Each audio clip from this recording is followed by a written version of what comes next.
चलो क्लास को आगे बढ़ाते हैं। कल हमने लिया था लेक्चर नंबर 1 और आज शुरू कर रहे हैं लेक्चर नंबर 2। तो आज सेकंड लेक्चर में हम क्या करेंगे, जो बचा हुआ रिएक्शन से उस पर काम करेंगे। पिछली क्लास में हमने क्या किया था, 4 रिएक्शन का कन्वर्जन कर दिए थे, अभी 4 बचा हुआ है। ठीक है, तो इस 4 को आज खत्म करेंगे और इस 4 को खत्म करने के बाद अगर टाइम बचा तो फिर हम आगे भी कुछ बताएंगे। लेकिन तुम पहले यहाँ देखो, जो 5वां नंबर कन्वर्जन है वो क्या कह रहा है तुमको। 5वां नंबर कन्वर्जन कि तुम्हें इथेनॉल को इथेनॉल कह दो या इथाइल अल्कोहल कह दो। ठीक है, इथेनॉल को कन्वर्ट करना है किसमें, प्रोपेन नाइट्राइल में, प्रोपेन नाइट्राइल में कन्वर्ट करना है। ठीक है, तो आराम से जरा यहाँ पे तुम फोकस करो कि इथेनॉल का कॉमन नेम क्या होता है, इथाइल अल्कोहल होता। तो इथाइल अल्कोहल को कन्वर्ट करना है प्रोपेन नाइट्राइल में, कैसे करेंगे। तो तुम्हारा सबसे पहला काम क्या था भाई, जिससे तुमको बोला गया है कन्वर्ट करने के लिए उसका तुम ढांचा पहले लिख लो। तो इथेनॉल का ढांचा क्या होता है, CH3 CH2OH, इथेनॉल या इथाइल अल्कोहल। अब इसी लेके जाना है प्रोपेन नाइट्राइल में। तो अगर तुम्हें याद आ रहा हो न्यूक्लियोफिलिक सब्स्टिट्यूशन रिएक्शन, तो वहां पे आया था 2 रिएजेंट, एक था KCN पोटेशियम साइनाइड और दूसरा था AgCN सिल्वर साइनाइड। तो जब KCN और AgCN दोनों ही रिएक्शन करता है अल्काइल हैलाइड के साथ, तो KCN जब रिएक्शन करता है तो क्या देता है, साइनाइड देता है, या तुम उसी को क्या बोल दो, नाइट्राइल, IUPAC नेम में। और वही अगर अल्काइल हैलाइड रिएक्शन करता है AgCN के साथ, तो वो दिया था आइसोसाइनाइड या फिर आइसोनाइट्राइल। ऐसे क्यों होता है, तो क्लास में ऑलरेडी हम एक्सप्लेन कर चुके हैं। KCN एनिक नेचर का होने की वजह से साइनाइड बना था, जबकि AgCN कोवलेंट नेचर का होने की वजह से आइसोसाइनाइड बना था। अगर तुम्हें एक्सप्लेनेशन चाहिए कि ऐसा क्यों होता, तो कॉपी जाके देखो, कॉपी में सब लिखा हुआ है, समझा करके हम कॉपी में लिखाए थे। लेकिन यहाँ पे तुम ध्यान दो कि इतना पता चल रहा, इतना हमको याद आ रहा कि प्रोपेन नाइट्राइल को बनाने के लिए हमने यूज किया था रिएजेंट का, और नाम था रिएजेंट का KCN, पोटेशियम साइनाइड था नाम, है ना। अब ये पोटेशियम साइनाइड किस पे एक्शन किया था, पोटेशियम साइनाइड का रिएक्शन किसके साथ हुआ था अल्काइल हैलाइड के साथ, अल्कोहल के साथ नहीं हुआ था, अल्काइल हैलाइड के साथ हुआ था। तो मेरा पहला काम क्या होगा कि हम अल्कोहल को क्या करेंगे, अल्काइल हैलाइड में कन्वर्ट करेंगे। और कल भी हम तुमको सिखाए, कल भी कन्वर्जन के अंदर यहाँ पे आ चुका है कि अल्काइल हैलाइड को, सॉरी, अल्काइल हैलाइड में कैसे कन्वर्ट किया जाता है अल्कोहल को। तो तुम SOCl2 का यूज कर लो, थायोनिल क्लोराइड डार्जन प्रोसेस, या फिर PCl5 का यूज कर लो, PCl3 का यूज कर लो, जिसका यूज करना कर लो। लेकिन तुम्हें आना चाहिए अल्कोहल को हैलाइड में कन्वर्ट करना। तो लो, इथाइल अल्कोहल था, क्या बन गया, इथाइल क्लोराइड बन गया, है ना, या तो क्लोरोइथिन IUPAC नेम में बन गया। अब जब ये बन गया तो अब इसका रिएक्शन क्या करेंगे, हम KCN से करवा देंगे। इसका रिएक्शन करवा देंगे पोटेशियम साइनाइड से, एनिक नेचर का होने की वजह से ये आयंस में टूटेगा। इससे ये लिविंग ग्रुप है, लिविंग ग्रुप लीव कर जाएगा, नाम ही लिविंग ग्रुप है। तो लिविंग ग्रुप तो क्या रहता भाई, इंतजार में रहता कि भाई हम लीव कर जाए, यहाँ से निकल जाए। बस शर्त यह है कि मेरे जगह पे कोई आए, है ना, मेरा जगह लेने वाला कोई बंदा हो। और यहाँ पे वो बंदा कौन है, CN- है, तो न्यूक्लियोफाइल जाएगा और जाकर के Cl का जगह ले लेगा, और यहां से Cl- बाहर K+ के साथ, मतलब बाहर क्या जाएगा, KCl पोटेशियम क्लोराइड। वैसे हमको इससे कुछ खास मतलब होना नहीं चाहिए, ये अपना मेन प्रोडक्ट है जिसका नाम है, इसका नाम क्या देखो भाई, 1 कार्बन 2 कार्बन 3 कार्बन, ठीक है ना। बच्चे को यहाँ पे कंफ्यूजन होता है, बच्चे को लगता है क्या इथाइल अल्कोहल 2 कार्बन का है, तो नाइट्राइल भी बनना चाहिए 2 कार्बन का, इथेनाइट्राइल बनना चाहिए। लेकिन तुमसे सवाल किया गया प्रोपेन नाइट्राइल का, तो इसमें होता क्या है कि 2 कार्बन तो यहाँ से आ जाता है और तीसरा कार्बन साइनाइड का होता है, ठीक है, जो कि पैरेंट चेन का हिस्सा होता है। तो अगर तुम इसका IUPAC नेम लिखोगे तो 1 कार्बन 2 कार्बन 3 कार्बन, और बेस नेम क्या था, बेस नेम था अल्केनाइट्राइल, और 3 कार्बन का अल्केनाइट्राइल नाम पड़ जाएगा प्रोपेन नाइट्राइल, प्रोपेन नाइट्राइल। और कॉमन नेम की बात करो तो कॉमन नेम कैसे पड़ेगा, ऐसे देख लो, ये है इथाइल, तो कॉमन नेम हो जाएगा इसका इथाइल, और तुम CN को कॉमन सिस्टम में क्या बोलते, साइनाइड बोलते, तो कॉमन नेम क्या हो गया, इथाइल साइनाइड हो गया। ठीक है, तो इस तरीके से तुम बड़े आसान तरीके से कन्वर्जन कर सकते हो। इथाइल अल्कोहल को तुमने क्या किया, पहले इथाइल क्लोराइड में कन्वर्ट कर दिया, और फिर इथाइल क्लोराइड को क्या किया, तुम इथाइल साइनाइड में कन्वर्ट कर दिए। IUPAC name propane nitrile. जल्दी इसको नोट डाउन करो। अगर दिक्कत हुआ इसमें कुछ अगर तो तुम हमको व्हाट्सएप पे पर्सनल मैसेज कर सकती हो, पूछ सकते हो। दिक्कत वैसे होना नहीं चाहिए, तुम देख लो भाई। जल्दी इसको लिखो, नोट डाउन करो, क्योंकि इसको हम मिटाने वाले हैं। ओके, 5 नंबर खत्म हो गया। अब आते हैं छठे नंबर पे, 6 नंबर पे। तो देख लो छठे में क्या करना है।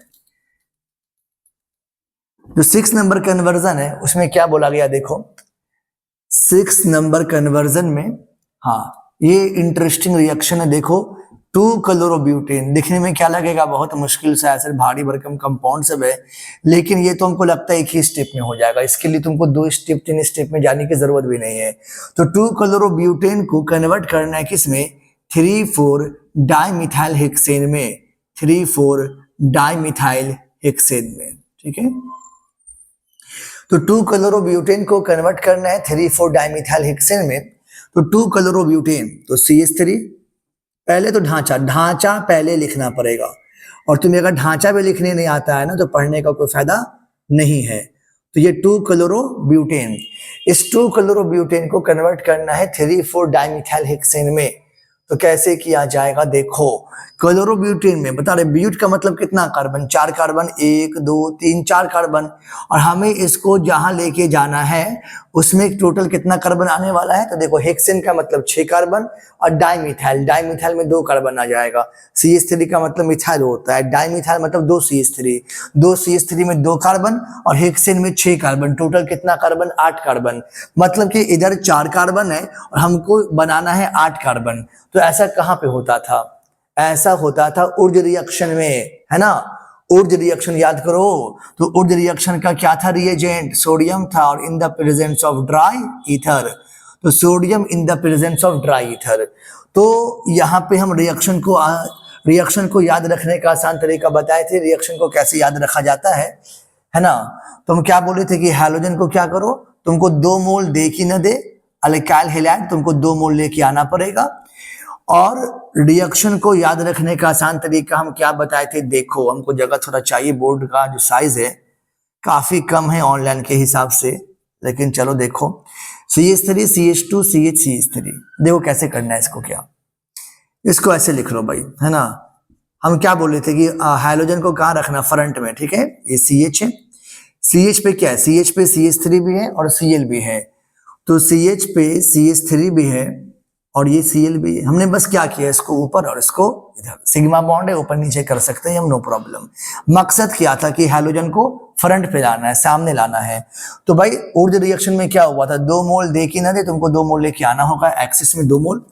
अब इसी के जैसा एक और CH3 CH2, यहां CH, यहां पे CH3 और ये Cl है, ऐसे आ गया। और सोडियम भी कितना लेके आएगा, 2 मोल, 2 मोल सोडियम। तो यहां से 2 मोल क्या निकल जाएगा बाहर, NaCl, 2 मोल NaCl बाहर हो जाएगा। अब बाकी को फिर तुम्हें क्या करना होगा, बाकी को तुमको जोड़ के लिख देना होगा, ठीक है। अब इस बाकी को जो जोड़ के लिखेंगे वो हमको यहाँ पे लिखने का जगह यहाँ पे है नहीं, तो हम यहाँ पे लिख देते हैं, ठीक है। तुम बस बाकी को एज इट इज जोड़ दो। ये बिहार बोर्ड लेवल पे रिएक्शंस के कन्वर्जन को करने का आसान तरीका है, वरना अगर तुम नीट और जे लेवल पे आओगे तो तरीका बदल जाएगा। लेकिन फिलहाल तुम इसी तरीके पे काम करोगे और देख लो क्या बन गया। तो ये और ये दोनों आपस में क्या हुआ, जुड़ गया। और जो रिएक्शन में ऐसे ही काम करवाए थे हम, तो 1 2 3 4, तो 3 पे और 4 पे, 3,4, 2 मिथाइल है, आइडेंटिकल सब्स्टिट्यूएंट है, 2 के लिए डाई का यूज करेंगे। तो 3,4 डाइमिथाइल और 6 कार्बन का अल्केन क्या हो जाएगा, हेक्सेन, 3,4 डाइमिथाइल हेक्सेन। तो कंपाउंड थोड़ा जरूर भारी भरकम है, लेकिन ये एक स्टेप में होने वाला रिएक्शन है। तुमको कैसे यहाँ पे याद आ जाना चाहिए कि भाई ऊर्ज रिएक्शन होगा, तो तुमको गिनना पड़ेगा, सबस्ट्रेट मॉलिक्यूल में 4 कार्बन है और उधर जो हमको जाना है इसमें 1 2 3 4 5 6 7 8, टोटल 8 कार्बन है। तो 4 दूनी 8, मतलब 4 का दुगुना बन रहा, दुगुना वाला जहां भी केस आएगा और अल्केन का फॉर्मेशन अगर हो रहा होगा तो तुम ऊर्ज रिएक्शन को यहाँ पे लेकर के आओगे इस तरीके से। तो ये अपना फाइनल प्रोडक्ट है और ये याद रखने का तरीका हम बताए थे बोर्ड लेवल पे, आसान तरीके से तुम याद रख सकते हो। जल्दी इसको लिखो, 6 नंबर हो गया, अब 2 और बचा हुआ है 7 और 8। अगर टाइम बच गया तो हम इसको 10 तक लेके चले जाएंगे, 2 और इसमें ऐड कर देंगे, है ना। तो तुम जल्दी पहले इसको लिख लो, नोट डाउन कर लो, स्क्रीनशॉट लेना स्क्रीनशॉट ले लो। हम इसको मिटाते हैं भाई।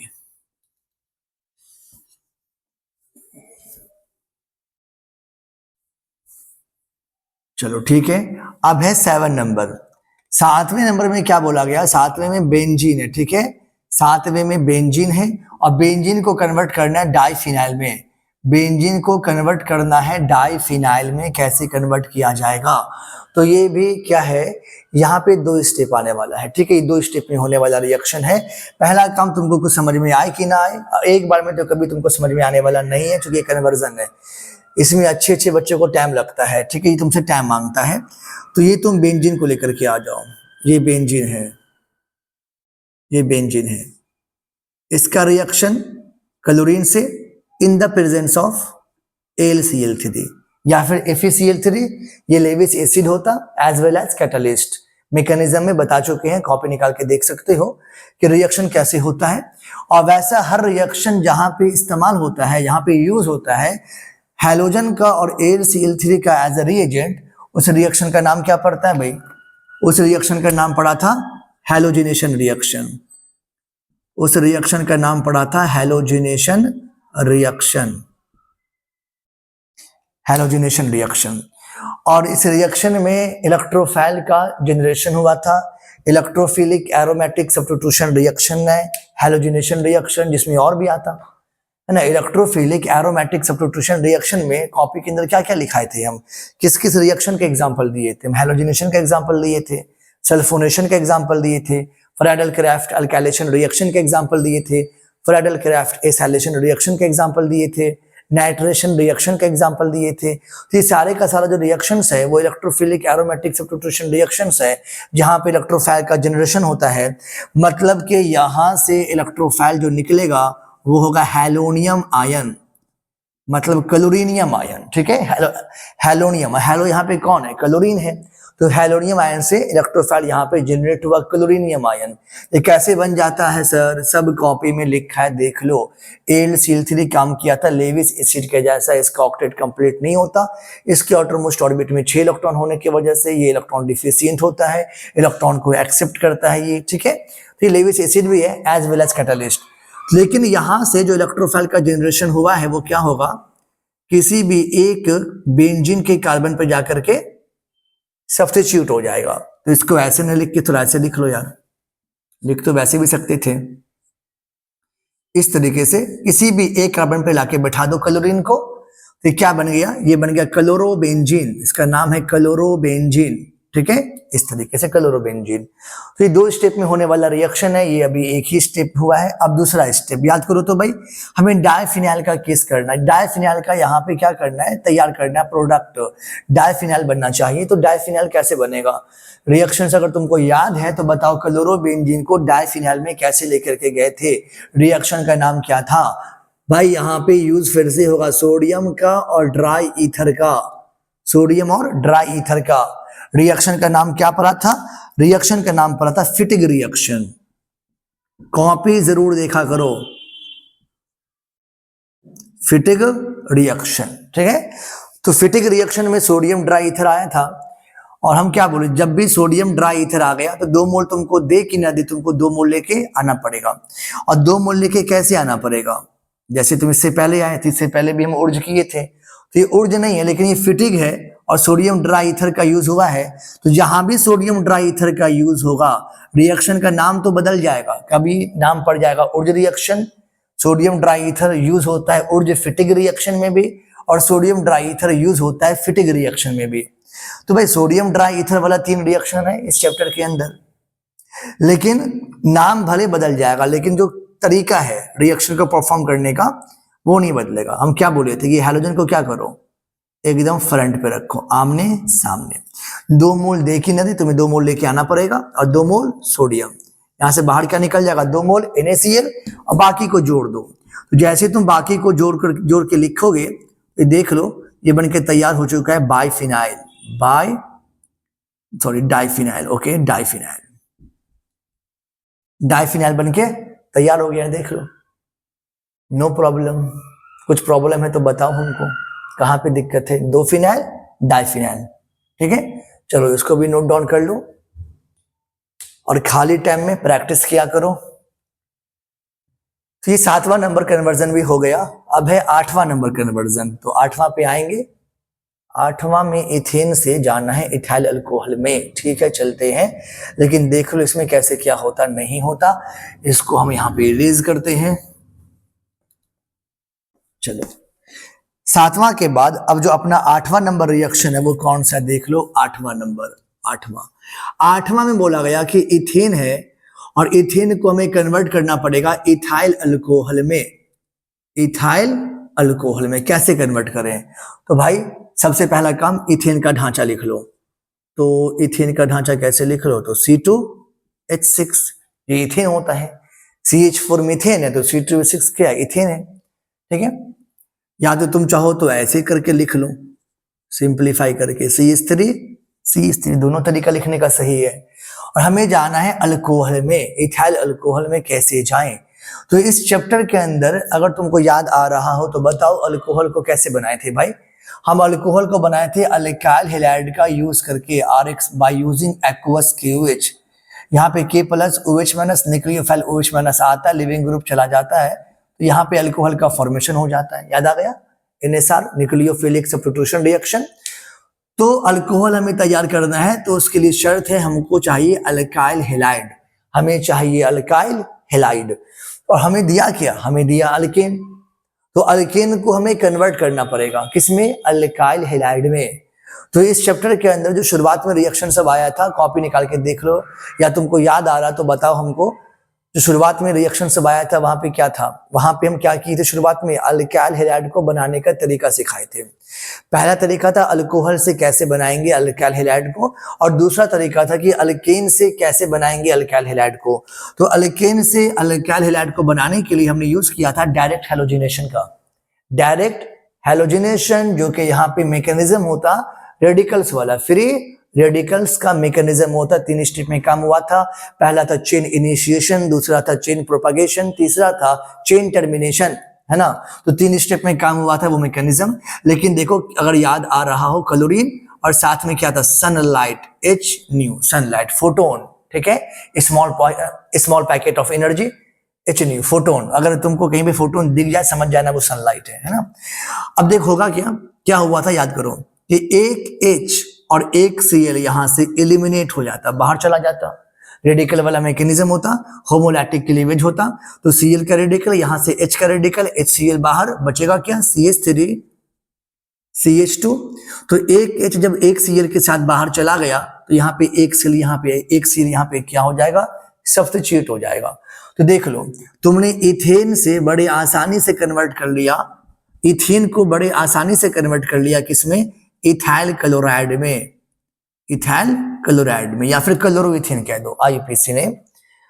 अब जब अल्काइल हैलाइड बन गया, अल्काइल हैलाइड 2 कार्बन का अल्काइल इथाइल हैलाइड, यहाँ पे क्लोराइड है, तो जब इथाइल क्लोराइड बन गया तो देख लो अल्काइल हैलाइड को अल्कोहल में कैसे कन्वर्ट करते?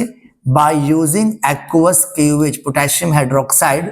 तो K प्लस और OH माइनस लिविंग ग्रुप जाएगा और न्यूक्लियोफाइल आएगा, तो CH3 CH2 OH। और देख लो ये बन के तैयार है इथाइल अल्कोहल, ये बन गया इथाइल अल्कोहल। तो इस तरीके से तुम क्या करोगे? कन्वर्जन पे प्रैक्टिस करोगे। तो कल हम 4 रिएक्शन ऑलरेडी, पहला, दूसरा, तीसरा, चौथा बता दिए थे। 5वां भी हो गया, 6ठा भी हो गया, 7वां भी हो गया, 8वां भी हो गया। तो 8 का 8 कन्वर्जन हम बता दिए हैं। लेकिन अभी इतना काफी नहीं है, और प्रैक्टिस करना होगा कन्वर्जन के ऊपर। तो क्या करें, 10 पूरा कर दें? तो 8 तो कंप्लीट हो चुका। देखते हैं, चलो ठीक है, इसको नोट डाउन कर लेना कॉपी में तरीके से, ताकि तुम प्रैक्टिस कर पाओ। 8वां खत्म, ठीक है। अगर अगले कन्वर्जन की बात करें 9 नंबर में हम क्या करें? देखो हम यहां पे तैयार करना चाह रहे कौन सा, तो देख लो। ओके, तुम क्या करो कि बेंजीन को, अगर तुम्हें कह दिया जाए कि तुम क्या करो कि बेंजीन को कन्वर्ट करो किस में, तो पैरा पैरा क्लोरो नाइट्रोबेंजीन। थोड़ा सा हेवी रिएक्शन से बाना शुरू हो गया भाई, कोई बात नहीं है, पढ़ा हुआ है तो हो जाएगा, देख लो। हमें बेंजीन को कन्वर्ट करना है पैरा क्लोरो नाइट्रोबेंजीन में, पैरा क्लोरो नाइट्रोबेंजीन में कन्वर्ट करना है। देख कैसे करें, ये थकना मत यार, ठीक है, हम 10 तक का लेकर के चल रहे हैं, थोड़ा साथ दो, है ना। और ये देख लो बेंजीन है, बेंजीन है। तो भाई बेंजीन पहले क्या बोले थे, ढांचा लिख दो, ढांचा तुमने लिख दिया, और फिर हमें पैरा क्लोरो नाइट्रोबेंजीन में इसको लेके जाना है। देखो तुम क्या करो, सबसे पहले कि हम तुमको बताए थे ना, 2 ग्रुप बताए थे, एक था ऑर्थो पैरा डायरेक्टिंग ग्रुप, ठीक है। ओरिएंटेशन का जब मामला आया था कि इलेक्ट्रोफाइल कहाँ अटैक करेगा बेंजीन रिंग पे, तो 2 केस आया था। एक था ऑर्थो पैरा डायरेक्टिंग ग्रुप, जो कि यहाँ पे डोनर इसके लिए क्या होता, रिस्पॉन्सिबल होता। डोनर का मतलब क्या, डोनर का मतलब एक्टिवेटर, सब कॉपी में लिखा हुआ है, जनरल ऑर्गेनिक केमिस्ट्री। डोनर का मतलब एक्टिवेटर, तो डोनर ही एक्टिवेटर है, और एक्टिवेटर क्या होता है, इलेक्ट्रोफाइल का अटैक करवाता ऑर्थो एंड पैरा पोजीशन पे। और एक केस था मेटा डायरेक्टिंग ग्रुप वाला, मेटा डायरेक्टिंग ग्रुप। तो मेटा पोजीशन पे इलेक्ट्रोफाइल का अटैक कौन करवाता है, एक्सेप्टर, जैसे को तुम बोल सकते इलेक्ट्रॉन विथड्रॉइंग ग्रुप, जो कि डीएक्टिवेटर होता। सर एक्टिवेटर क्यों बोल रहे हैं डोनर को, एक्सेप्टर को डीएक्टिवेटर क्यों बोल रहे हैं? तो भाई सबका सवाल का जवाब दिया जा चुका है ऑलरेडी ऑफलाइन वाले क्लास में, कॉपी में सब लिखा हुआ तरीके से, बस कॉपी पढ़ने की आदत डालो। मोबाइल कम और कॉपी ज्यादा, है ना। अभी खाली टाइम में क्या करते होगे तुम लोग, डेटा कम पड़ जाता होगा, है ना। जो डेटा 1.5 GB 2 GB देता है जियो एयरटेल वगैरह, कम पड़ जाता होगा, है ना, हमको मालूम है ना। पूरा दिन मोबाइल में घुसे रहो, तरीके से काम करो नहीं, डिसिप्लिन वे में काम करो नहीं, और जब पढ़ाई बोझ लगने लग जाए, एग्जाम करीब आ जाए, तो सारा ठेकरा सर पे फोड़ दो। किसके सर पे, सर के सर पे फोड़ दो, है ना। बहुत गलत आदत होती है यहाँ के बच्चों की। अगर तुम डिसिप्लिन वे में काम करोगे ना, तो कोई भी काम आसान हो जाएगा, मुश्किल से मुश्किल काम आसान हो जाएगा, लेकिन डिसिप्लिन चाहिए होता है। डिसिप्लिन का मतलब क्या, अगर तुमने ठान लिया कि भाई हमको पर डे का 5 घंटा 6 घंटा स्टडी करना है, तो करना है। अब किसी का शादी हो, किसी का ब्याह हो, शॉपिंग करने जाना हो, है ना, रिलेटिव से मिलने जाना हो, जो भी करना हो करो, लेकिन 6 घंटा अगर तुमने सोच लिया, ठान लिया पढ़ने के लिए, तो वो तुमको पढ़ना है। और तुम अगर पढ़ रहे हो, इसका मतलब तुम क्या हो, तुम डिसिप्लिन वे में काम कर रहे हो, है ना। तो खुद से समझौता मत करो, एक दृढ़ संकल्प लो और उस संकल्प पे खड़े उतरो, है ना, तब काम होगा। देखो यहाँ पे बेंजीन है, तो बेंजीन को क्या करो, तुम पहले इसका रिएक्शन करवा दो क्लोरीन से इन द प्रेजेंस ऑफ FeCl3 या फिर AlCl3।